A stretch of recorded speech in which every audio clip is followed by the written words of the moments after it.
Hello, everybody. Welcome to the Basu and Godin Notebook. We're October 23rd, and tonight, Monday, the Canadians are in Buffalo to face the Sabres. Busy week ahead. We're going to discuss all that with Arpin Basu. Hello, Arpin. How you doing today? Marc-Antoine, I'm doing well. Yeah. Just getting through a crazy hectic weekend with my kids' games and the Canadians game. And anyhow, no one cares about that. But yeah, I'm excited for a busy week with the Canadians and Your son made a the team, a right? lot of games. My son made the double-letter team for the first time, so that's exciting for him. Daughter's playing volleyball and basketball this year instead of just basketball like last year. Okay. Other daughter was away at a water polo tournament, so out of my hair, I guess. But she did well. She did well as well. But yeah, big week for the Canadians. They're playing as many games in 6 days as they did in the previous 2 weeks. Yeah. So quite a week. Yeah. Absolutely. And this is, the busier schedule is going to be something that we're going to touch on today.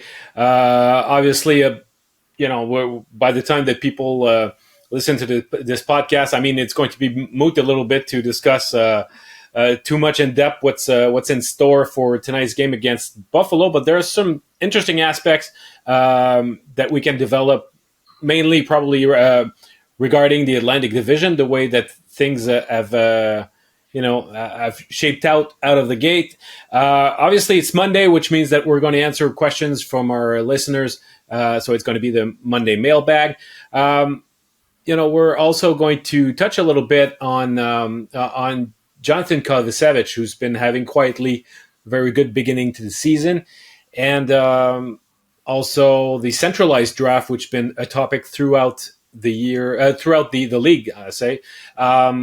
So we'll discuss that towards the end. But first of all, I mean, last podcast, we brought up the fact that Nick Suzuki, Martin St. Louis was hoping to see more from him, and he was not entirely satisfied with his play.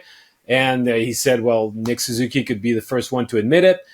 But it's interesting to see that right after he said that, the very next game, Nick Suzuki bounced back and produced a very effective effort with Cole Caulfield. Yeah, really looked like himself. I mean, I think that was really the concern for Martin St. Louis, and as it turns out, Nick Suzuki as well. I mean, it was pretty commendable on his part after the game on Saturday to immediately acknowledge what Martin St. Louis was talking about and confirming what Martin St. Louis said, that Nick would say this himself, saying that he'd been bad flat out the 2 previous games, and that he did a lot of sort of inward, looking at himself in the mirror to some extent, and had a chat with Martin about it. Talked about getting back to basics and how once you do that, then you can start to add the elements that are not basic in Nick Suzuki's game. And I think we saw that as the game moved along, where we saw more of his sort of deceptive little hook plays and the things he does when he's feeling comfortable with his game. So interesting in retrospect. I mean, not that I noticed this during the game, but to hear him say that, how that process played out over the period of one game, focusing on the basics, the fundamentals, the things you learned as a kid, as Nick Suzuki said. But I think getting that power play goal early, basically yanking a puck off Sean Monahan's stick, I mean, really essentially scoring that goal. I mean, good on Sean Monahan for having a stick there, but that was basically Nick Suzuki's goal. And Cole Caulfield was an excellent pass. Yeah. Find Suzuki prior to that. But as soon as that happened, you see the comfort coming back, and you slowly see over the course of the game Nick Suzuki looking more like the Nick Suzuki that we've been grown accustomed to seeing.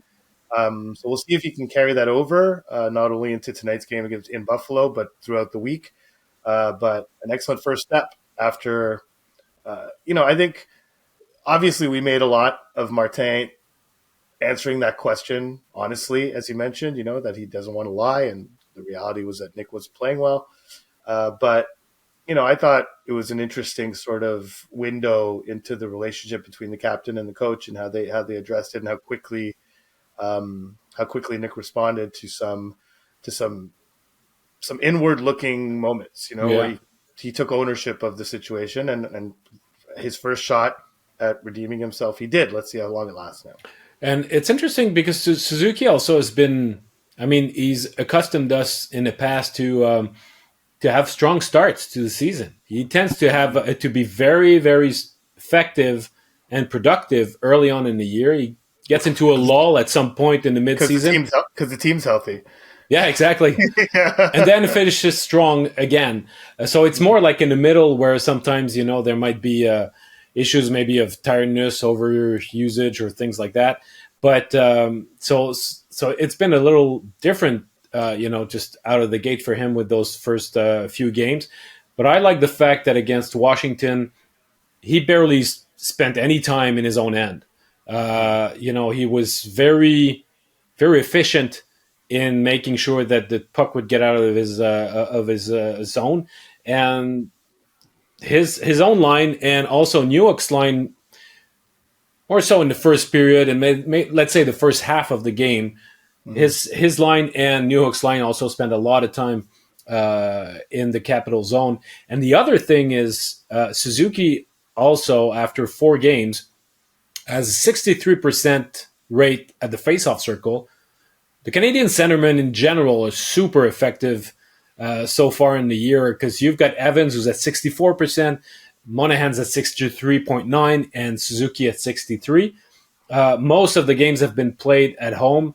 There might be an effect to that, but it's interesting and encouraging to see Suzuki being very effective in that part of the game where he needs to be. Well, yeah, I think the possession that you mentioned was a direct result of that. Um, I looked at I took a glance at natural stat trick kind of halfway through the game, as you mentioned, and I think Caulfield and Raphael Harvey Pinard had not been on the ice for a 5-on-5 shot attempt against. It was something like 10-0. Yeah, I think Suzuki was 12-1 or something to that effect. They finished in the 70s percentage wise for Corsi, and kind of led the team in expected goal percentage. But yeah, it's I think the faceoffs do have something. Let's be honest, that's not going to continue. They're not going to have three guys in the 60s. No team is going to have three no, guys in the 60s. But Suzuki getting off to a good start is a good sign. Just in terms of, obviously they've only played one road game prior to the game in Buffalo tonight. But Suzuki in that one road game won 11 of his 17 faceoffs. So, that's 64.7%. yeah. He was 62.2 at home. But we'll see. And Alex Newhook is still not, and it's probably going to take a while for him to be proficient in the faceoff circle. He's below 50%, the only, which has been the story for him throughout his career. Yet another similarity to Kirby Doc. But if they can have if Nick Suzuki could join Evans and Monahan as being reliable faceoff guys, it will create just more opportunities for Suzuki to get out there in different situations. Because as the right shot option in the faceoff circle, it's almost always Jake Evans in the defensive zone. But if you want Suzuki to be able to change the momentum in a game, if you find yourself that you have been playing a lot in the defensive zone, it would be nice for Marty to have the confidence to send him out for a right side D zone draw, and do that for him. Yeah. And so instead of having to default to Evans all the time. So the Canadians, we said he can be better. He was against Washington. Let's see if it carries over against Buffalo. The Canadians are facing the Sabres tonight on Monday, and it's funny because we both perceive the Sabres to be the most promising rebuilding team in the Atlantic, Yeah, even more so than Detroit or Ottawa. But it's Detroit and Ottawa that really have had the strongest start. The Sabres have got, Detroit especially. Yeah. especially Detroit, yeah, absolutely, with obviously Alex DeBrincat being absolutely on a tear right now. Tage Thompson, who's the best goal scorer on the Sabres, has been quiet so far. So has been Alex Tuck. But what do you make of this? I mean, is it something that you think is going to last? Because the Canadians are really in a long term fight against those three teams to reverse the order in the standings that's been so much of the same for so many years. But now Mhm. those teams are climbing their way back. Do you think that the Canadians are closing the gap on those three teams? And do you think that the Sabres' woes will continue for very long? No, I don't. I don't think they'll continue for very long. I mean, listen, it's early. I know that you can't ease your way into the season anymore, especially if you have playoff aspirations like the Sabres do. So, if I'm in the Buffalo front office or coaching staff, I'm concerned that you're getting Mm-hmm. off to a slow start. But, I mean, Devon Levi, who's not going to play against the Canadians, is kind of banged up. They'll get Eric Comrie, who's had one start so far this season, did well, stopped 24 or 25 shots. But Levi's 1-3 and 3.26 goals against, 892 save percentage. It's this was the concern for the Buffalo Sabres because outside of goaltending, you would think they have a pretty impressive young up and coming team. The fact that they've only scored 12 goals through 5 games is another concern. But that I would imagine that's going to regulate itself. Yeah. It's will they get the goaltending when it matters? Will they get the goaltending when that scoring boost comes? But in terms of the Canadians catching up, I mean, I just don't think the Sabres have so many pieces in place. Listen, prior to the season, locking up Rasmus Dahlin long term, locking up Owen Yeah. Power long term. I mean, it's Tage Thompson's on a long term deal. Took a real risk on him, and it's already paid off. They have Dylan a Cousins lot. has come into his own too. Dylan Cousins as well, who somehow got paid less than Cole Caulfield. So good for him. Good for Cole. I mean, but it's they do have a lot of the pieces, just like Ottawa has a lot of their pieces locked up long term. And you look at the Canadians, and they basically have Suzuki and Caulfield locked up long term. Obviously, Doc and Newhook are on pretty team friendly deals, assuming they kind of hit their ceiling. And Doc, we're gonna have to wait till next year to see it. But you look at Ottawa, you look at Buffalo. Detroit's hot start notwithstanding, I don't put them in the same category just because they don't seem to have the same number of core pieces on the team, No. and not only on the team but locked up long term. And the Canadians definitely don't have that. So no matter what happens in the game, the division outlook for the Canadians still looks very murky, and I'm not quite sure. Well, I think we discussed. I mean, the Canadians sort of banking on building a really stout, big, mobile, modern defense core with a lot of the prospects that they have. And they don't even need all of them to hit. Like, that's the beauty of having so many, is that, all of them won't hit. But they have so many of them that if they allow things to play out, they should be able to get a group of 6 defensemen within 2 or 3 years Yeah.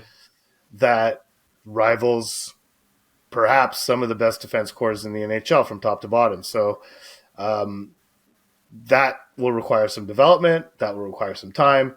But when you look at the firepower up front, I mean, Tage Thompson, Dylan Cousins, even Jeff Skinner, who's become, sort of rediscovered himself as an effective player for them. Alex Tuck, as you mentioned, uh, the list goes on. And they'll have Zach, Quinn Peterka, who are like very good young players too. yeah, and Zach Benson, who's Oh, who's made the team at yeah. this age and is looking really good. I think he's out as well on Mondays. He's banged up as well. Peyton Krebs is a good 2-way option. I mean, it's just a long list of really promising players. I didn't even mention Matt Savoy, who I think was just sent down to the AHL on a conditioning stint. Yes, he was. But he was on season opening IR. So it's really a long list. Yuri Kulich we haven't mentioned. Noah Osland we haven't mentioned. Isaac Rosian. I mean, it's just like it goes on and on with this team. So they're in a position, but those are all forwards that we mentioned. They have their 2 core D. And they like Samuelson too. I mean, they've got. And they like Samuelson, yeah. So I mean, but it's when you look at their forward group, you look at Ottawa's forward group, and to a lesser extent Detroit, who used their first round pick on Nate Danielson, have obviously Lucas Raymond is they're waiting for him to sort of bust out and show what he will become. Dylan Larkin locked in long term, but it's the Canadians are really going about it counter to that. It's the Red Wings obviously have Sider. I don't need to mention that. Jake Wallman, who's starting to look good, is sort of their version of Johnathan Kovacevic. I feel in terms of like age and how long it's taken him to get here. Although he's paid much more than Johnathan Kovacevic. We'll get to that later. But same. It's I don't know how you see it, but I see it like it would be hard for the Canadians to match this firepower up front. So it's actually kind of smart that they go about it the other way. Let's build a really sick defense core and have a forward group that can feed off of that. Yeah. That can take from their lead, Well, you have to go with what you got. And what they've got is tons of prospects on defense. So it could seem like it is a strategy to counter the firepower from the other side, but it's just assessing who are the tools that you've got in your organization. And if they try to trade, the firepower for firepower, yeah, the Montreal Canadiens might come up short against a team like Buffalo eventually, or they'll probably try to fix it through trades or the free agency over time. But it's clearly, we mentioned it earlier in another episode, it's clearly the chips that they've got on defense that will make a difference. But I continue to think that the Sabres, despite the fact that they've lost 3 of their first 5 games, are still the most dangerous team out there, to reestablish the order, the Atlantic Division. It might not happen as soon as this year. And when you see the attendance numbers also in Buffalo, maybe that the fans are still a bit skeptical because it's not exactly as though the arena over there has been full since the beginning of the season. But we'll see. I mean, it's I'm not sold on Detroit. I find that they're I mean, DeBrincat's been great ad for them, amazing so far, and I think that he's very comfortable playing there. But you were mentioning their prospects. I'm not sure to which extent they're fully committed and trustful in them panning out. Well, no, that's why they keep signing these free agents for some reason. I mean, I think that's pretty clear. Definitely, Sebastian Cossa, maybe, who knows? But again, I mean, goalies are so hard to project, and he's got lots of tools. Could be their goalie of the future. Simon Edvinsson, I think, has taken a little longer than maybe they had hoped or anticipated. I thought he'd be on their roster this year, but they signed other guys. So yeah. So it's they traded for Jeff Petrie, for crying out loud. I mean, yeah, he hasn't been playing much.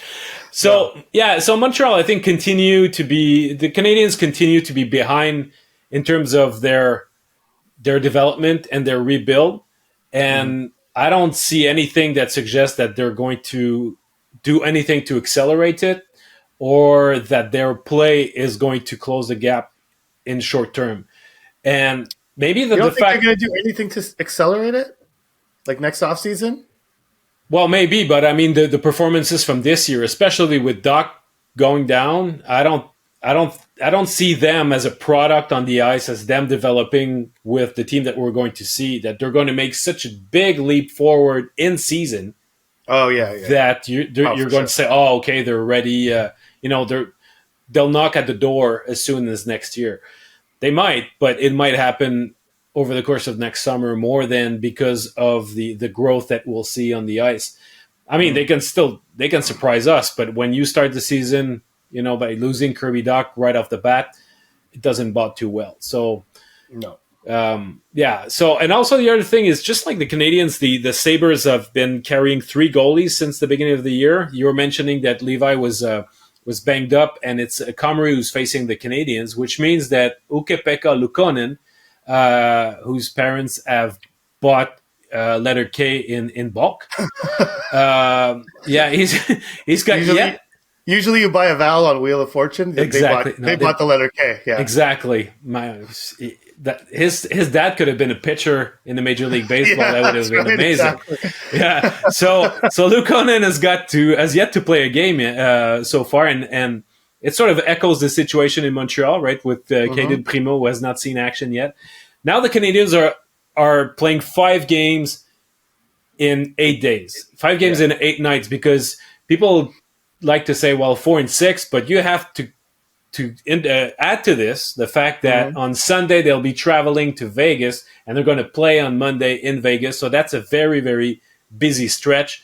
Do you see Not only it? that, they're practicing Sunday in I Vegas. know. Yeah. Yeah, that one surprises me quite a bit. Mm-hmm. So if there's going to be a time to play Caden Primo, it's going to be during these next 5 games. Do you see that happening?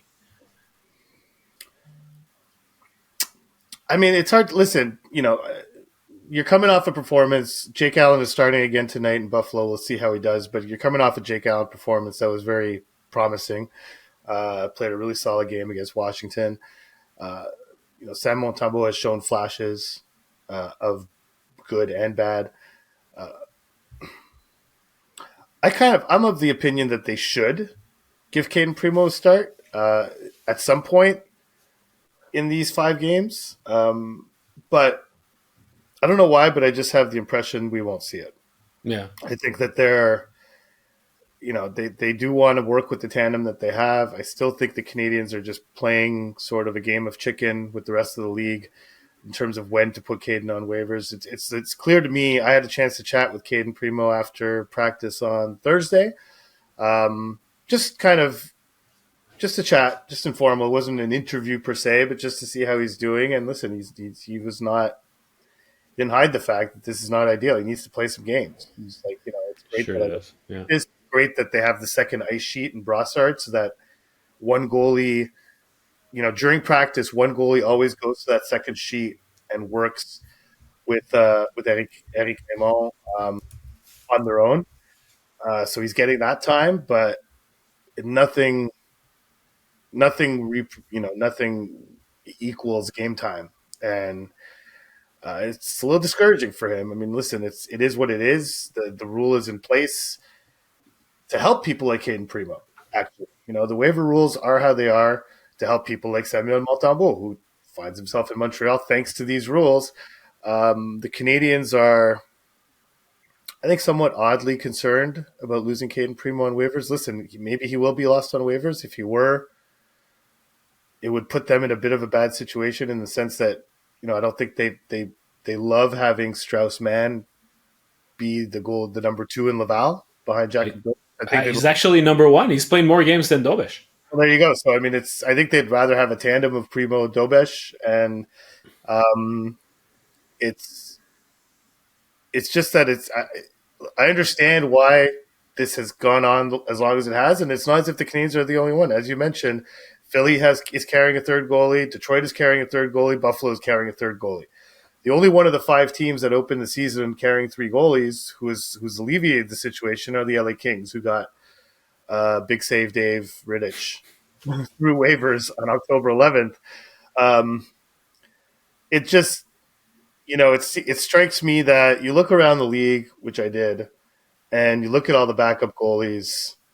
I don't know how you can rationally look at all of them and say, well, Caden Primo is a better option than this guy. I mean, there's a handful that maybe you could make that argument, but it's not as if Caden Primo's lit the league on fire. No. But okay, well, let's take a team like the Edmonton Oilers, for example, who've been struggling between the pipes, who don't have any money against the cap. Well, especially now with Connor McDavid being out, I mean, they can't even recall a guy. I think they'll have to do with the roster that they've got. But let's say with McDavid back, don't you think that it could be a good option for them to manage a way to have 3 goalies and themselves, just like those other teams, and give a shot to a younger goalie who might end up producing better results than Jack Campbell? And you just give it a shot with 3 goalies for a while and see who between those 3 will emerge and be the guy.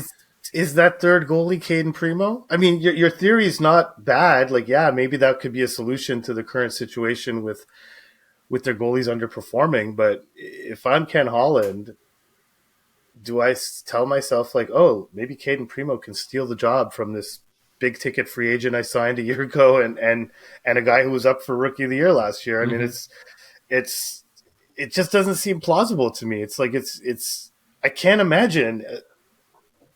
Like, again, that strategy makes sense, but Caden Primo's not the guy to execute that strategy. He's just not. It's just so I don't know. I mean, listen. The Canadians are convinced, and they clearly know more than you and I know combined about what goes on in the league and whatnot. But I do think, and maybe it's not now necessarily, but I think once they get through this stretch of 5 games and 8 nights, and even maybe once they get back from that road trip, I mean, they'll play in Arizona. Maybe that would be an opportunity to get Primo a game. Then they play in St. Louis. Maybe that would be an opportunity to get Primo a game. But once they get back from that trip, I think this situation needs to resolve itself one way or the other. And maybe other pieces will move around the league that would allow themselves to get out of the situation. But the other thing is that the longer they wait, an injury can pop up. Like, it can make it harder to get Primo through waivers the longer you wait. But the waiver is not the only thing, though. If injuries happen throughout the league, then the trade becomes more likely. Yeah, that's the thing. And so, but what are you getting? Because you're mentioning Mathieu Savoie from Buffalo being on a conditioning stint. I mean, you don't have to be injured to go on a conditioning loan.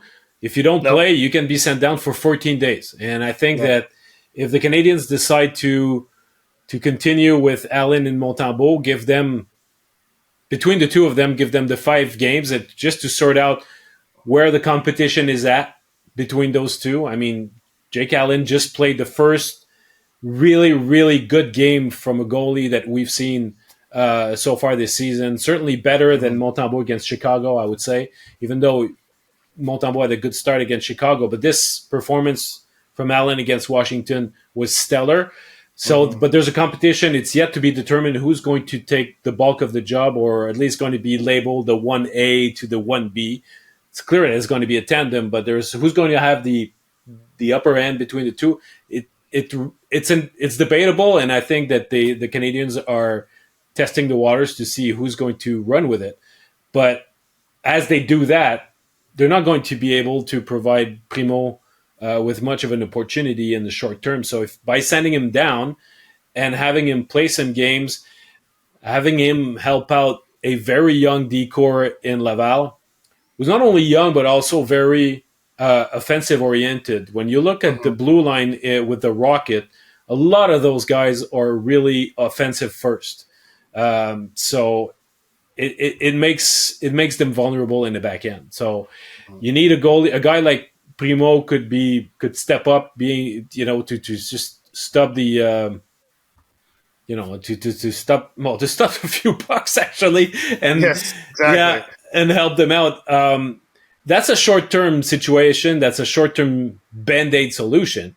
So something will have to give. I agree with you, but I think that we will see that probably around the end of November. I'm not surprised at all that this situation has lasted this long. I can see it continuing for another 3 weeks probably, but after that, I mean, they'll have to find out a solution, big time. So look at the thing about Caden Primo, and again, at 24, at 24 years old, you start to wonder about players, skaters, but goalies could figure something out after that age. Sure. Look at Caden Primo's save percentages in the AHL throughout his career. First AHL season, 33 games played, 908 save percentage. Then he played 16 games in the AHL in 2020-21, the COVID shortened season, 909. 21-22, 33 games, 909.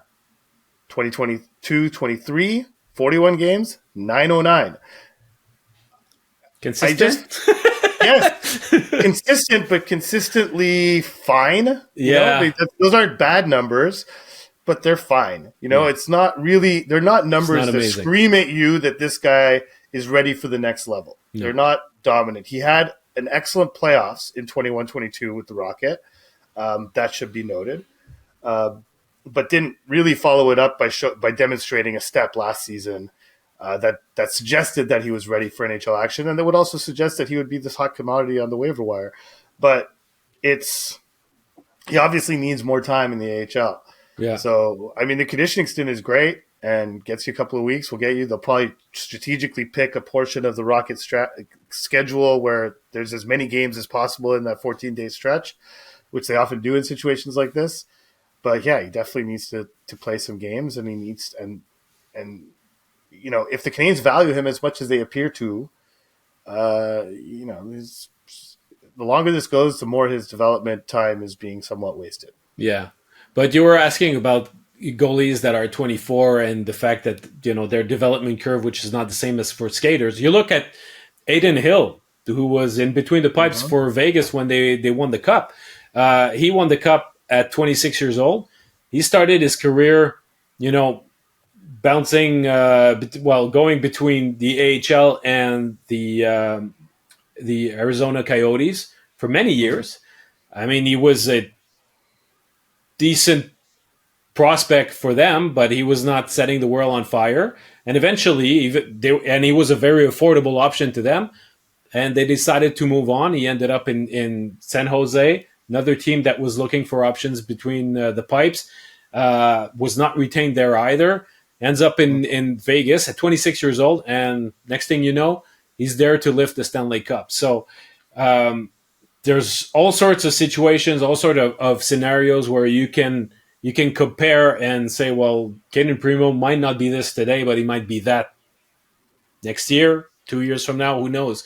But I cannot blame him to stump his feet a bit and chomping at the bit and say, you know what, when is my turn ever going to come? And that's why I think for a guy who doesn't play at all, he comes back as a consistent topic around the Montreal Canadiens for that specific reason. Yeah, and I think bringing up Adin Hill is interesting too, because I think everyone assumes the Tampa Bay Lightning are sort of waiting to pounce, and maybe I think to some extent they are. But, who's to say, when you look at Adin Hill leading the Golden Knights to a Stanley Cup, and by playing adequately, I mean, I think there were certain games during the playoffs where he played really well, but I mean, really Vegas' team game was more responsible for how that happened than Adin Hill necessarily. And, the Lightning are a very analytically inclined organization. And when you look at goaltenders, just by taking a step back and looking just at the entire field of goaltenders, you have your elite goaltenders, one of whom plays for the Tampa Bay Lightning, but is currently injured, obviously, Andrei Vasilevsky. And then you have sort of the next tier. And then the next tier is a whole bunch of goalies. And who out of that tier is at the top of the tier, who out of that tier is at the bottom of the tier changes every year. Yeah. I'm not entirely convinced. Like I think everyone looks at, Jonas Johansson and Matt Tompkins, it's easily the most unheralded group of goaltenders in the NHL. Johansson's the guy, our former colleague, and still he's still my colleague at The Athletic, but I mean, say it, a former colleague of mine. a former colleague of yours, yeah. Once mentioned, sorry, I'm just totally, John Vogel is his name. I totally blanked there for a second. But John Vogel used to cover the Sabres for The Athletic and the Buffalo News before that. And Jonas Johansson was a Buffalo Sabres goaltending prospect who got lost on waivers. John Vogel just went on this tirade about how he's the worst goalie he's ever seen. Oh, really? He's in practice, he couldn't. I was just looking for the tweet, but it was hilarious. It was so. I've never seen a reporter just scathingly rip a player like this on his way out. And, I mean, his career arc has reflected that. He's been in many organizations. Tampa's just the latest one, but has never really put up any numbers that would suggest that he's going to be anything. But now he's playing behind, he's Buffalo, Colorado, Florida, Colorado again, and Tampa now. So, it's an interesting play by the Lightning if they just decide to go with these guys and wait for Vasilevsky to be back and hope they can at least tread water, if not maintain a sort of solid playoff positioning. But I don't know, when you compare Caden Primo to Jonas Johansson and Matt Tompkins. Is there anything to suggest the Lightning would be like, oh, that's a huge upgrade? Let's No, do I mean, that. it's worth rolling the dice. Maybe. I mean, if this isn't working out, but I mean, currently, as it stands right now, this is why I struggle to understand what the danger is. Because maybe it's not Tampa. Maybe there's some other team out there that the Canadians are worried about. But it just seems like the longer you wait, circumstances could change that would lead to perhaps make it more likely that he gets picked up on waivers. Yeah, but the more the situation drags on, it means that he's not going to play, he's not going to increase his value, and he's not increase the likelihood that he's going to get picked up. And the reason why he's in that bubble situation and he's not an obvious solution for the Montreal Canadiens is that he has not been convincing so far. So if he has not been convincing enough for the Montreal Canadiens so far, there's a chance that he might not be convincing enough for any of the other 31 teams. So the last thing to keep in mind is that if Caden Primo does get picked up on waivers, let's just say, which the Canes are clearly trying to avoid, I think the chances are pretty good he winds up back on waivers at some point. You know, if he goes and he doesn't perform as whatever team picks him up expects, they would be forced to keep him on their roster. They can't send him down to the AHL without putting him back on waivers. If the Canadians are the only ones to put in a claim once that happens, then they could send him back to Laval without having him go through waivers again. So that would be, I guess, an ideal scenario. But I find it unlikely. I find the unlikeliest scenario in this case is Caden Primo getting picked up on waivers, going to another team, totally being lights out, and staying on that team the rest of the season, never being on waivers again. Mm-hmm. So, I don't know. But one thing's for sure, even if they want to get out of this conundrum, they'll need a third goalie because, Jake Allen gets hurt. Next thing you know, you have... Primo. Huh? They need Caden Primo. That's it. Or they need Caden Primo or David Rittek, any form of third goalie that could help out at the NHL level. Because you don't want to turn to Strassman or you don't want to turn to Jakob Dobesch. So you need a third string goalie because injuries will happen. So, all right, let's get to our mailbag because we got a lot of questions again this week. Thank you, everyone. I know this is great. A lot of interaction, a lot of engagement. We're really into how into it you guys are. So should we get started? I think we had a couple. We had a couple on LTIR that we want to kind of tackle first. Yeah. This one was sent to our email address by Dylan McGuire. Dylan says, I wanted to hear your thoughts on how the Canadians could use the LTIR space they'll get from Doc's injury. It's not a ton, but could they get another pick for a player like Connor Garland or Mathieu Joseph and then try to flip them at the deadline? Or would they only target pending UFAs? If you want to do a flip, it has to be pending UFAs because Garland and Joseph, I mean, it's interesting because those two guys are on the block. Those two guys, their contracts are problematic for their respective teams. So I understand where you come from with those two names. But they having 3 years left on their respective deals, it's just too cumbersome for the Canadians to say, well, we're going to use our LTIR money this year, and then when Doc is in the lineup next year, we still have to have enough money on our cap to pay a Garland or a Joseph. So I don't think that if the Canadians were to get some sort of asset to take Joseph, for example, off the Senators' hands, they would have to add a sweetener after if they want to get rid of the next 2 years of his deal. So I think it would be what's the saying with Peter? Rob Peter to pay Paul, something like that. Something like that. Yeah. So I don't think it would be a worthy movement of transactional movement.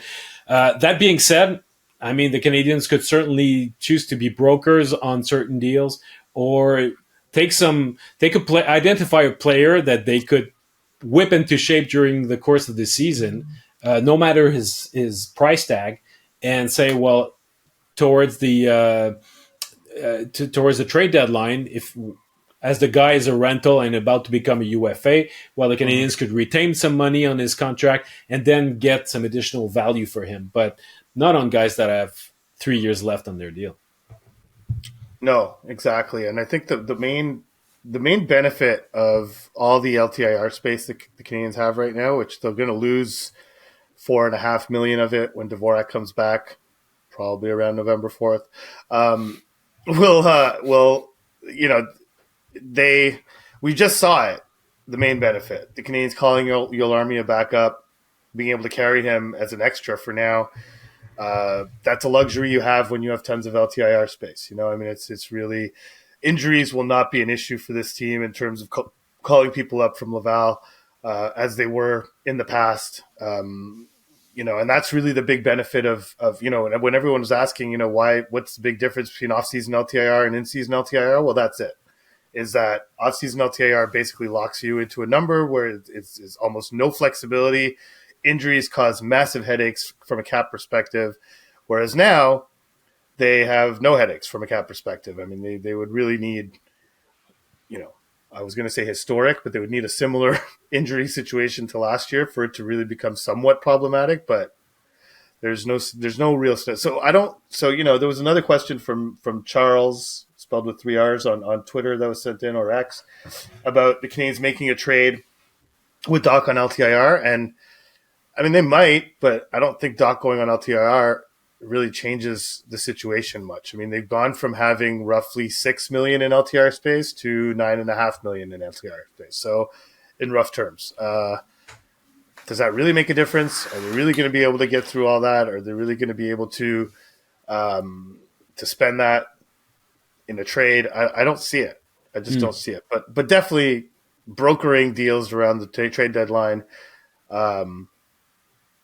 becomes that much easier. Yeah. And carrying Yolarmia and not playing him becomes that much easier. So I don't anticipate anything big happening off of this, but you never know. So there's also, speaking of Doc, Karim, actually, there's a couple of people that seem to make the connection between losing Doc and finishing bottom five in the league this year. So I'll read Karim's question and I'll ask you to have your comment on it. But so Karim says, having already lost Doc for the season and Gooley for a stretch, is anyone buying that we will finish above bottom five? I like how we are playing, but how feasible is it to believe we will fight for a playoff spot? Doesn't seem likely, but I'm open to hope. So, what do you Well, make of those that? are those are two very different bars. I mean, it's bottom five and Yeah. making the playoffs. There's a whole bunch of stuff in between those two things. Making the playoffs, no, I don't think it's all that feasible. Listen, anything's possible, and maybe I'll have to eat those worlds, but I don't see a scenario in which the Canadians manage to move up far enough in their division and to grab a wild card spot. So I just don't see it. That said, bottom five. I mean, sure, they might finish bottom five. Losing Doc definitely hurts their ability to finish higher than that. And maybe in the long term, big picture, the Canadians would benefit from another bottom five finish. But I don't. If they stay relatively healthy, if they don't lose more guys other than Doc for the season, I mean, just remember last year, like Caulfield, Slavkovsky, Gooley, Doc, just a Jacky, long list. Jacky, just all Monahan. sorts of Yeah. players whose seasons ended. If it stays at Doc, and then from now on, it's just injuries more like Gooley's, sort of normal, dinged up, miss a few games injuries. Yeah, I think they have a chance to finish higher than the bottom five. I mean, listen, they've shown an ability to compete 5-on-5 for sure thus far this season. Special teams are still an issue, but most of the games played at 5-on-5, and at 5-on-5, the Canadians have been a competitive team. They haven't played like a murderer's row of teams yet. We're going to get that this week somewhat. I don't think Buffalo really is in that realm, but they're playing Vegas. There's some tougher games coming up. Obviously, Arizona and St. Louis are not that tough, but it's we'll find out. We'll see, but I don't think a bottom five finish is a given just because Kirby Doc got injured. Yeah, I think that if you base only your argument on the fact that last year, had they been healthier, they for sure they would not have been a bottom five team. Well, by that logic, they're not going to be a top bottom five team this year. But the other component to that is how better are the other teams. Yeah, And if you have, if Chicago suddenly, because of Connor Bedard, not as bad as people thought they'd be, if the Flyers prove to be feistier, and despite the fact that on paper they're not good, they managed to win a few more games than we thought. Well, hmm then that those teams at the bottom might not necessarily be the ones that we expected. I think that San Jose is going to be a mainstay. There's no doubt about that. Anaheim's so young. They're very talented, but they're so young. We expect them to be in the bottom too. But after that, there might be surprise teams Philly, that end up there without even us expecting it at this point in the year. sure. I mean, I would put Philly in that group Yeah. of teams that you could expect to be bottom five. But after that, yeah, who knows who it's going to be, how injuries are going to play out, how goaltending is going to play out. So, yeah, I don't think it's a given either way. But having said that, I don't think it's impossible the Canadians finish in the bottom five. In fact, they probably have as good a chance of finishing in the bottom five as they do higher than the bottom five. But we'll see. But it's true that there's a lot of what other teams do is also a big factor in that. You were talking about Caden Primo and the Tampa Bay Lightning and Jonas Johansson and all that. Question about Julien Brisebois, who was in attendance the other night at the Bell Center. Mm-hmm. This one's from maybe it's Ian. We all saw Julien Brisebois was listed as a scout in attendance on Saturday. What does that indicate to you? Seems like a big deal to send a guy in charge of finalizing a deal, but how much of that is window dressing? Well, and this might be news to you, but not to you, Marc Antoine, but to maybe it's Ian. Maybe it's Ian. Maybe it's not Ian. Sure hope it's Ian. The intrigue, but anyhow, maybe it's Ian. Julien Brisebois is from Montreal and actually does show up at Canadiens games somewhat randomly, relatively often. Uh, it's not something uncommon. He has his family still lives in Montreal. Please, he's from Greenfield Park, if I'm not mistaken. Is that correct? Yeah, I think so. The South Shore. So he does show up somewhat randomly for no real reason, relatively often. And on this case, And he's not going to be listed every time. he's not going to be listed every time, but he was at the game. Yeah. He wasn't just listed; he was at the game, just checking it out as he often does. He said he had some business in Montreal. I didn't delve any deeper. Obviously, visited with family, was going to a junior game, and then would be on his way. So I wouldn't read too much into that. I don't think he was there for any ulterior motive or he definitely wasn't sneaking around. He was on the press box. The entire media corps saw him there. Several of us chatted with him for a little bit. He was not trying to be discreet about it. So I don't think there was anything to that other than Julien Brisebois from Montreal and actually comes to Montreal relatively often when you wouldn't expect to see him. So I think this was another case of that. I don't think too much should be read into that. And that's that, I guess. Okay, moving on to 20 Grove, who asks, what has been learned about Sean Farrell? He went from a highly touted prospect to a no-hoper in fans' minds. His partnership with Joshua Roy has been impressive, but will it translate to the NHL? I mean, That's another wide range of things, huh? yeah, no hoper. It's a bit harsh. Yeah. But highly touted prospect. I mean, it depends. I remember that back when he was drafted, Cole Caulfield went on social media and said to say that it was a steal by the Montreal Canadiens. His career at the college level was impressive. He was dominant there, and the fact that he played in Montreal at the end of last year was more a byproduct of the fact of how his contract would work and how he would burn, the first year of his deal. He could have not played a single game; he would have burnt it anyway. But in the state that the Canadiens were in, they said, "Well, let's see what you got, kid," and he showed us. But it's not, you look at the way that his camp went out. He didn't have a good camp at all. I think that he did not stand out the way that a guy of his talent, of his vision, should stand out. I think that he's not a guy who's particularly fast for his size, and he right now at the pro level he's really adjusting to how quickly the play closes around him. So he needs to that vision. He needs to make quicker decisions, and he needs to identify spots on the ice where he'll be able to gain some time to make those decisions. Because I think that he can be a great passer. He can be very creative, but Mhm. because he doesn't have that skating ability that really adds a real dimension to his game, he needs to adapt what made him successful at lower levels to the professional game. And it's not every prospect, and certainly not the majority of the prospects, that do that transition seamlessly. And that's why we see him in the American League now and probably next year too. So is he? I'm not even sure if he's a surefire to make the NHL on a regular basis. He's got the talent to do it, but will he find that? That will he be able to make that transition?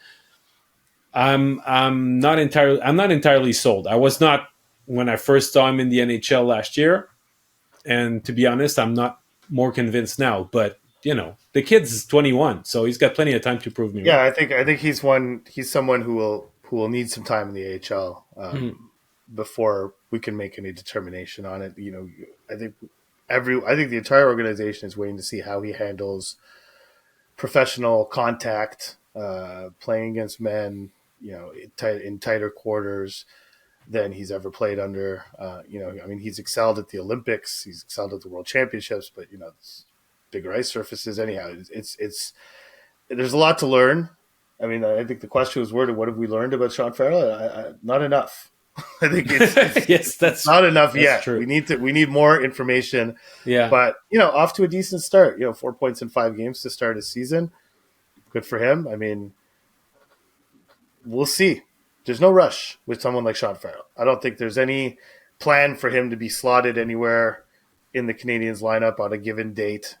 If he hits, he hits. It's a bonus. If he doesn't, I don't think it's crippling to the Canadiens' plans moving forward. I would not be entirely surprised if he became trade bait though at some point. If he if he Well, shows he's going to have enough, to perform. Yeah, he's going to have to that's perform it. to If he become trade shows bait. enough Yeah. to become appealing to another team, and so Mm-hmm. that the credentials that he got, in the USHL and at the college level, along with a nifty 3-year degree in Harvard, which is not too shabby. Yeah. Um, I think that he could become some sort of trade father, but we'll see because I'm not sure exactly where he'll fit eventually as an undersized second line forward, the third line forward potentially. Maybe one more before we move on to our next topic, Arpin. Sure. Um, okay, this one from Sony Corleone. Arpin, do you see a scenario where Suzuki could be traded? Is he absolutely untradeable? I mean, I guess anyone can be traded.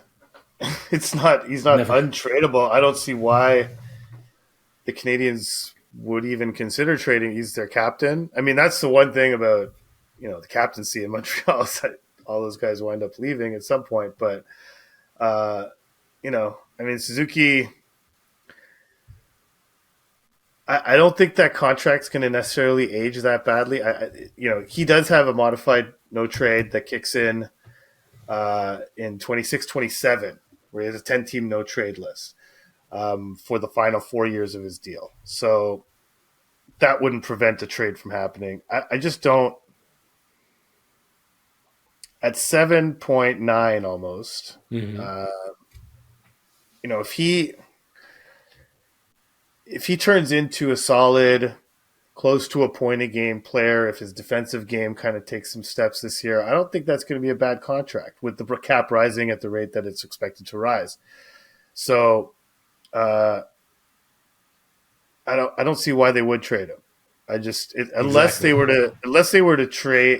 to somehow draft or acquire a high end center, a first line center, and the decision comes down to let's keep Nick Suzuki or let's keep Kirby Dach, especially when Dach's contract expires. Maybe under that scenario, they would consider trading Nick Suzuki for help elsewhere. But other than that, I don't see why you would trade Nick Suzuki. Yeah, as far as I know, he's the number one centerman on this team, and he's their captain. There's no reason right now to trade this guy. Not because he had subpar 3 games into the season. Come on. Yeah. Okay. No, but there is some. I mean, to be fair, there is some question as to his ability to become a legitimate top line center, not just the top line center of the Montreal Canadiens, but a legitimate 1C in the NHL. I don't think that has been determined. We've heard Jeff Gorton and Ken Hughes say that they're convinced he will become that, but I think since they said that, there is a possibility that Nick will be somewhat less than that, and even if he is somewhat less than that, that doesn't mean he's not a valuable player. If he becomes like a really good 2C, it just means that the Canadiens have to go out and get a 1C. And so, I don't think you're going to get that 1C by trading Nick Suzuki. Maybe you will, but I think we're far away from the Canadiens making that determination. I don't think they're going to make that this year. Maybe by the end of next season, if Suzuki hasn't shown an ability to be a legitimate number one center that can lead a competitive team through the playoffs, they consider it. But this is far too early for them to do that, and it's far too early for them to make the determination on Suzuki. I think this is a big year for Nick, and he's got to show that potential, or show not only that potential, he's got to show that ability to be a first year, and not just the potential. He actually has to go out and do it. So we'll see. Okay, so 2 more topics before we wrap this show today. We're running a bit longer than in the past, but it's no big deal. We're fine. Thanks for sending us your questions. You can do that at any given time by email at basuandgodin@gmail.com or on our Twitter account, which is just Basu and Godin. I'll remind you also that you can listen to us to the Basu and Godin Notebook on YouTube. Now we have our own our show page. We have also we're available also on any podcast platform, Apple's podcast, Spotify. We're now available on Google Podcasts and also on Amazon. So anywhere you get your podcast, we're there. Arpin, you wanted to touch on Johnathan Kovacevic because he's been having a very good camp, and since the beginning of the season, I mean, he's still leading the team in plus minus for whatever it's worth, but he's also been quite effective on the PK, and he's been logging on some pretty interesting minutes for a guy that we could perceive as being a number 6, number 7 defenseman. He's been holding his own as a number 4D on the second pairing so far, huh? Yeah, a constant. And, and he's a guy who Martin St. Louis goes above and beyond in terms of praise. He's really impressed his coach, the cerebral nature of him, of the person he is. He's a very interesting guy to talk to, but it also applies to how he perceives his own way of playing. And Marty had, I thought, what was an interesting sort of observation on him was that he said, Covey, I had asked him, this was after the goalie injury, and I'd asked him to what extent he thinks losing goalie will impact Johnathan Kovacevic's play, because they had obviously been paired together on the second pair up until goalie's injury. And, Marty was like, no, I don't think nothing's going to happen there. Covey is Covey no matter what, no matter who he plays with. I think he understands who he is, but that's him. He knows what he has to improve on because he knows what he is. He's a very intelligent young man. He's very honest on the things he needs to improve on, but he knows what he's good at.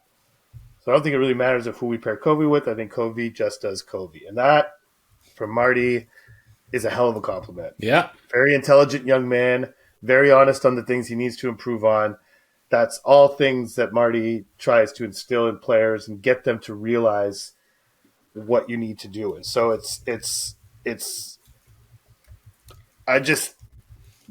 there are sort of some there's some hints that I think Marty gives every now and then in terms of where he's at on certain players.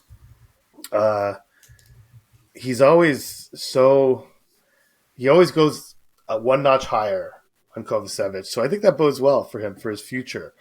And for now, Marty, when he said he knows what he's good at, basically looked at defensive things. Like he defends pretty well. He's got a good stick defensively, but he sees the game developing in front of him. Pretty intelligent player on the ice. Again, word Yeah. intelligence. So it's funny. You look at, we were talking earlier at the beginning of the podcast about the Canadiens' future having this 1-6 group on defense that could be the sort of the pillar of a competitive Canadiens team 2 or 3 years down the road. I don't think anyone would look at Johnathan Kovacevic as having the potential of being part of that group. And I still don't know if that's the case, but he's an interesting case for me. I just find him intriguing because he's 6'5", he's massive, he's strong, he's smart. And, in the AHL, after sort of getting acclimated to the AHL, when the Canadiens plucked him off waivers, he was coming off a season where he scored 11 goals in 50-something games with the Manitoba Moose. Yeah. There is maybe some offensive potential in him. I'm not sure, but it'll be interesting to see where that goes. I'm just going to check on that. Well, he's got a decent shot, and I think that with the Moose, he had more of an opportunity to showcase it, and he played some power play time, with the Moose in that season. I don't expect necessarily that offense to translate at the NHL level. I won't be waiting for it. I think that his bread and butter is the fact that he's a low event defenseman, that he can manage the puck, manage the rush from the opposing team quite well. He's not the most comfortable necessarily in making a crisp first pass. He's able to do it, but I mean it's not necessarily his forte. But without the puck, you were mentioning his stick. He's got a very good stick, and he's a smart guy, angling the opponent, having good positioning, following them when they. He doesn't get beat on the outside very often. He's a smart defender. So it's I look at his contract though, and it's going to be interesting to see how the younger defensemen, how much time they will need to develop, whether it's Reinbacher, Hudson, Mailloux, name it. A bunch of guys also. Mainly Mailloux and Reinbacher. Yeah. Right side guys, That's right. So because his contract ends at the end of next year, and if by then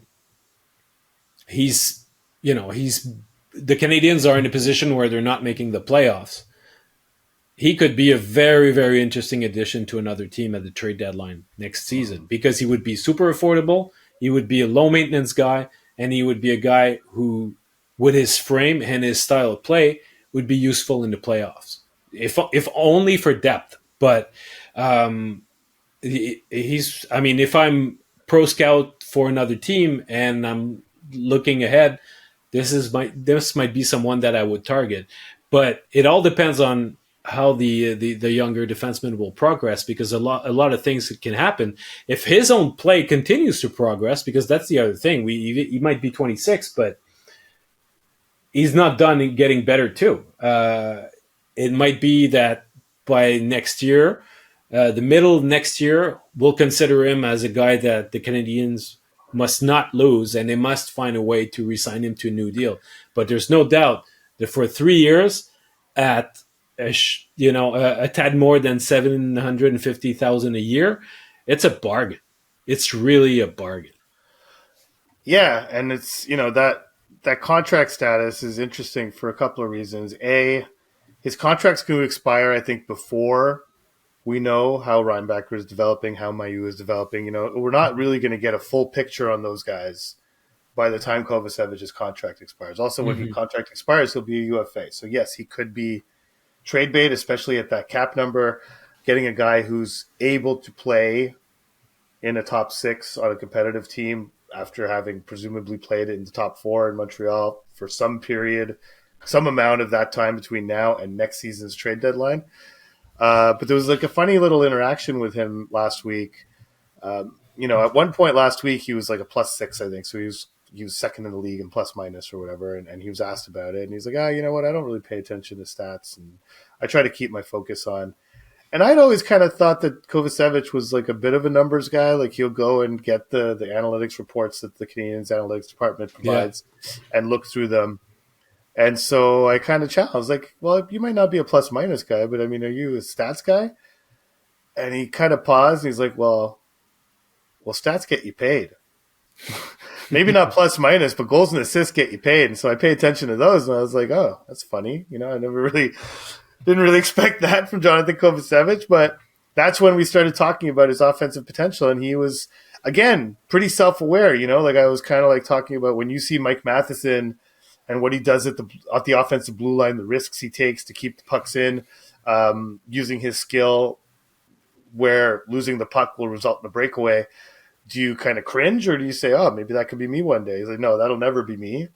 But where my offense can come from and where it came from at the AHL level is part of that second wave on the attack, using my shot, picking my spots to kind of sneak into the slot and convert a play from a forward. He's like, I could see myself doing more of that as I get more comfortable, and I think my shot's good enough that I can get a few past some goalies and ultimately help him get paid. He didn't say that, but I mean, that's kind of what he was inferring, because he's going to be up for a pretty decent payday. I mean, he's going to be a UFA at 28 with whatever body of work he puts together in Montreal. So if he gets to UFA status, I mean, I think he could sign not a super rich NHL contract, but in real life terms, pretty rich contract. You know what I mean? Like, Yeah. I remember talking to Jake Evans after he signed his contract, and he only makes, sorry, I shouldn't say only, but he makes 1.7 a year. And so for a 7th round pick, a 3-year deal, it's $5 million, not counting taxes and everything. So let's say half of that, $2.5 million to kind of start your life. You'll have that by age, 28 or so. 20, yeah, he'll be 28 when his contract expires, 29 maybe. So I remember talking to him about it, and I was like, that's a lot of money for a guy before he's 30. To kind of get your life going. And he's like, yeah, absolutely. And his brother's like in finance and like, has like all these ways to kind of manage that money and everything. So I think of Johnathan Kovacevic, and that's what I think of. Like, if he comes out of this signing, like, let's say a 3-year deal as a UFA or a 4-year deal at $2.5 million a year, I could see that, because the thing for him, you say he's not enough. Life. It's life changing. Yeah, for sure. Yeah. But you say that he's not. Stats is what will get him paid. It's not in his case. It's not goals and assists. It's the real stat that matters is 19 minutes a night. Yeah, that's what he's playing so far, and that's what is going to earn him. It's not only 19 minutes a night. It's you can poo poo plus minus, because I do all the time, and it's really. It's a stat that has no context, right? Yeah. So take that but at 5-on-5 right now with that time, Kovacevic has been on the ice for 5 Canadiens goals and 2 goals against. Considering what situationally he's been playing, and he has not been on for that many power play goals against. One goals against, actually. 5-on-5, it's 5-4. 5 goals for and one. Oh, right. I looked at even strength. Sorry. So yeah. So, so it's 5-1. So it's promising from that respect. And the more minutes you play and the fewer goals you give up, that resonates with other NHL organizations. Resonates with the Canadiens as well. I mean, it could be a reason for them to want to keep him. So he's really a guy who doesn't get discussed a lot as being part of the solution in Montreal, but I think he could be an interesting bridge guy, like a guy who helps. Listen, David Savard, I think, is going to be gone probably at next year's trade deadline, right? Yeah, which will free up $3.5 million from the Canadiens' cap ledger. But Kovacevic at that point might be considered as a veteran guy who could sort of anchor, play somewhat the same role as David Savard plays now, and maybe not the same way that he does, but kind of that experienced, more veteranish guy as they integrate Reinbacher, Mayu, all these maybe Engstrom at that point. I mean, who knows? Like, I mean, Hudson. It's a lot of young defensemen are going to come. So maybe they'll see some usefulness in keeping a Yeah, guy you're like right. Kovacevic around to sort of help those guys.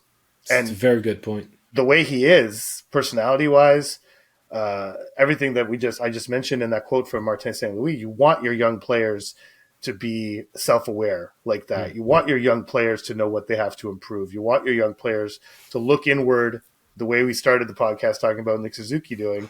You want that. So maybe they'll see him as part of the solution, and maybe we should be considering him as a possibility to be more than just a great waiver pickup and a good story. Yeah, yeah, that's good. Sign him. Sign the guy right now. Well, Hey, throughout the league, you will have great trade value at next year's trade deadline too. So that's definitely worth considering at yeah, his cap hit. yeah. Okay, so throughout the league these last few days, there's been a lot of discussion around decentralizing the draft, which means that teams would not bring all of their staff, all of their management to the city where the draft is held, and it would not have to be an NHL city necessarily because it Mm. would be in a much smaller venue. But basically, the war rooms, every team would have their war room probably in their own city, and the prospects would be invited to the same place. There would be one represented from each team that would be there to basically to connect and greet the players that they pick. Well, basically to go on TV. Exactly. Yeah. Yeah. So it would dramatically change the way the event is presented and the sort of TV show that it becomes. I wouldn't be But surprised if that representative was a player. yeah, It would probably be a player on the current edition of the team, because anyone who's of any importance in a front office would have to be in that war room, you would think. you would think Yeah. exactly. Yeah. So this was brought up at the last board of governors meeting. Some teams expressed an interest in having that formula changed. So much so that Gary Bettman sent out a memo to consult all 32 teams. Teams have to answer by tomorrow afternoon as to whether they're willing or they see favorably a change in the format of and decentralize the draft. Most likely as soon as 2025, or are they more in favor of a status quo? The Canadians have yet, as we record this podcast, have yet to send their answer. It's been described as a 11th hour discussion because there's a lot of pros and cons to each. But for sure, I think that there's an understanding among the Canadians that the scouts would prefer to be on site because it's sort of a reward for the work that they've done throughout the year. There's a coaches convention that's being held in the draft city every year, and that's something that coaches like to attend. And also, I know that discussing with other people that sometimes GMs like to be where everybody is because then you can line up meetings with other GMs, with agents, and sort of turn this into a big powwow and line them up like an assembly line, one after the other, which makes business It's a great a lot more opportunity. effective. It's a great opportunity for tampering, basically. It's Well, a great yeah. tampering. Ahead of free Hey, agency, it's tampering's perfect- not allowed. It doesn't exist. It's a perfect tampering venue For sure. just ahead of free agency. So No doubt about it. So there's a lot of pros to keeping things the way they are. How do you see this playing out? I mean, I don't know. I don't know how it's going to play out. It sounds very. It sounds very like the way you just described it is, I think, how most of the league is looking at it. There are pros, there are cons. The cost is can be astronomical. Listen, it's the draft was just in Nashville. Hotel prices in Nashville are never good. So think of bringing 50 people to Nashville. That's 50 hotel rooms times they're there for about a week or 5-6 days or so. They're well ahead of the draft. So that's but it's Yeah, but the 50 people from that organization, they don't live in the city where the team plays. So even if they have their war room in their own Yeah, city, but the they hotel would still have prices, to. but the hotel prices in your own city will not be inflated because of a massive event and a massive influx of people coming congregating on one city. Mhm. So there is a certain cost element or certain cost savings if you do it in your own city. I just think I don't know. I find it. I haven't gotten a good sense from fans. I know the fans in the building.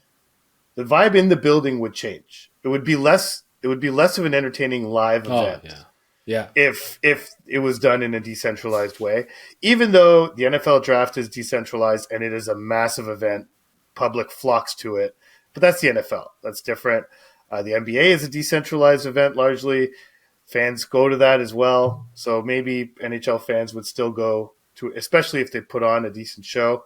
Um, Selfishly, it's cool having all the GMs there. I don't know if anyone knows how the media cover the draft, but there's a draft floor. Then there's this kind of this grandstand or what we call the riser, the media riser, where all the media sit. And then there's this metal rail that separates the two. And basically, you can hang out on that rail all day or all night or whatever, and sort of pick GMs off as they're walking by and like get all yeah. these interviews. So for the media, it's amazing. But to the average fan, does it really make that big of a difference, whether one way or the other? I'm not sure. I don't know. I don't. I think maybe the television product could be even better in a decentralized way. I'm not sure how fans would feel about it. I just know how I feel about it, and I wouldn't like it. I No, want the well, status quo. Yeah. we saw during the pandemic how it would look, and it was not exciting. It was not very exciting. I think that there are improvements that can be done into the protocol of the whole event. The Mm-hmm. parades of people going on the stage and the big picture and all that. It can be tighter and Yeah. it can be improved. You could find a way to squeeze the first two rounds in the I same was just evening. about to say I would like to tighten it up and add value to being a second round pick and Yeah, give the second round picks that same feeling and not feeling like they're a failure just because they didn't get picked in the first round. I mean, you have to draw the line somewhere, but still, getting picked. The difference between the 32nd and 33rd pick is not as drastic as it seems, based on the pomp and circumstance of that pick being made. yeah. So it'll be an interesting vote because it's a discussion that came out a little bit out of nowhere. I was not expecting that, but all of a sudden it becomes like a front burner issue. At the league Well, they level. still haven't booked a venue in Vegas for the I know, draft. I And I know. think maybe it's partly because of this, because of the possibility of this happening. Like if as rumored they would hold the draft in the Sphere, well, they can only do that in a decentralized draft. They can't do that. I don't think No, they can build. because I don't think they can build a draft floor in the Sphere. It's like, it wouldn't yeah, really I'll work. tell you more about it next week when I visit it. So, all Oh, right. So anyway, we'll see with the. So I wish I had more of a clear cut answer from the Canadians, but they're not. They were not sure exactly which on which side of the fence they would go. but I think that's probably the case in a lot of NHL organizations right now. That Yeah, internally, there's going to be different people with different priorities that are going to want their priorities to be prioritized. Sorry for you saying the word priorities a lot, but it's I think ultimately the owner probably has the biggest say, the guy who foots the bill for everyone going to the draft. Um, but yeah, I think the pros and cons, the list of pros and cons is pretty well even on both hmm, sides. So I think the way the Canadians are looking at it, not having a clear decision, less than a day before they have to submit one, is probably pretty telling for what most of the NHL teams are going through at this point. right. I know that Kyle Davidson once told Daily Faceoff in an interview that he was sort of paranoid of using his phone and having phone conversations on the floor because there are so many people that are gathered in a tiny space that basically everybody can hear everybody, and he doesn't want to disclose his strategy to everybody. And he basically made sure, for example, the Kirby Doc trade, he made sure that he had all his business done before he left the hotel Right. prior to coming to the draft. But there's another GM who told me, well, my job is to know what other GMs want to do. That's anticipating what they want to do. Fine. but there's nothing that I could hear on the draft floor that might interfere or impact what I'm about to do in the next half hour or so. I've got other things to worry about at that point. And anyway, on the draft floor, there's a lot of discussions around moving picks up or down, and basically it goes down to who's got the best offer. But it's not like everybody's going to advertise their whole blueprint for the upcoming 2-3 years on a big sign. And that's basically done by text message anyway. Text message / phone call / whatever, but it's not the days of a GM getting up from his table and walking over to another team's table and having a conversation with the GM that's caught on camera and everyone freaks out. Like, we see that less and less. Yeah. That's what was interesting about the Rogers outage during the Montreal draft. Everyone freaked out. They did have to do that because no one's cell phone was working. Yeah. But yeah, it's not really a thing. And that's why when two GMs are talking on the draft floor now, it's probably an indication that there's nothing going on between them, as opposed to the opposite. Because otherwise, if they were doing actual business, it would be done by phone and not in a public way, or when they need to go pee at the same time, like two little girls that go to the bathroom at the same time. Yeah, that's it. Or they want to go get a snack, go get a cup of coffee and a hot dog or whatever. Shoot the shit a bit, yeah. Yeah. All right, Arpin, let's wrap this up. Thank you so much for listening, everybody. We'll be back on Friday with another edition of the Basu and Godin Notebook. I hope you enjoyed today's episode. Thanks to everybody at SDPN. Make sure that you listen to their other excellent shows. And that's it. Anything to add, my friend? No, have a good week, everyone. We will talk on Friday after a whole bunch of Canadians games. Yeah. Talk to you then. A lot to chew. Bye.